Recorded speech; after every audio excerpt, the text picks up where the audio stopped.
আর্যতীর্থর লেখা ধর্ষণের পরে। আমি সুমিত বন্দ্যোপাধ্যায়। একটি মেয়ের ধর্ষণ ঘটেছে, এরপরে কি হবে? সম্ভাবনা এক, মেয়েটি খুন হবে। খুনি ধর্ষক হতে পারে অথবা তার বাড়ির লোক। এই দুই পুরুষের একই ব্যক্তি হওয়া বিচিত্র নয়।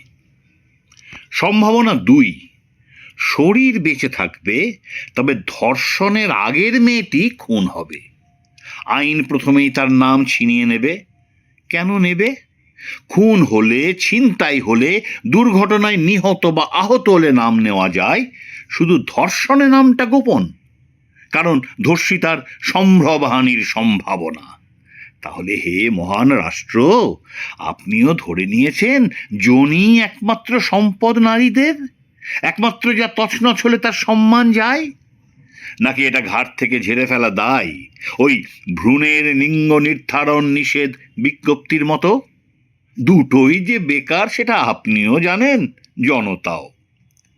কাজেই ধর্ষণের আগের মেয়েটি খুন হবে। সে শরীরে নতুন যে মেয়েটি, তাকে স্কুলে আসতে নিষেধ করবেন দিদিমণিরাই। সে কাজে গেলে সহকর্মীরা কদাচিৎ সহমর্মী হবে।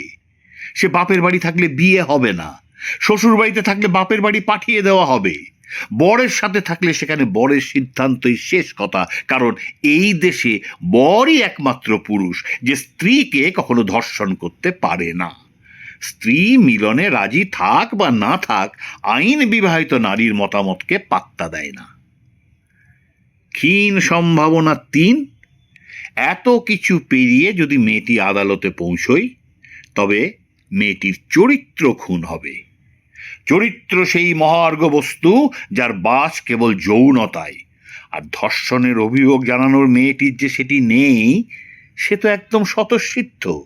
সুতরাং পুলিশ সন্দিগ্ধ হবে, উকিল নিশ্চিত হবেন, বিচারক এমন প্রমাণ চেয়ে বসবেন যা শুধু সিনেমার শুটিংয়ে সম্ভব, আর মিডিয়ার হাজার জজেরা রায় দিয়ে দেবেন বেঠিক পোশাক, বেঠিক সময়, বেঠিক সঙ্গ, বেঠিক জায়গা। আর খেয়াল করবেন মাননীয়া অধর্ষিত ভদ্রমহিলা ও মাননীয় অধর্ষক ভদ্র মহোদয়গণ, সব কিছুর বেঠিকেরই একটাই ইঙ্গিত, মেয়েটির দোষেই পুরুষ সুযোগ পেয়েছে। এ দেশে ধর্ষণ কখনো রেপ টেপ হয় না, একটা মেয়ে বাদ্যবাদক খুন হয় তার সাথে। তারপর আবার খবর, মনোযোগ ঘুরে যায় পরবর্তী ধর্ষণটাতে।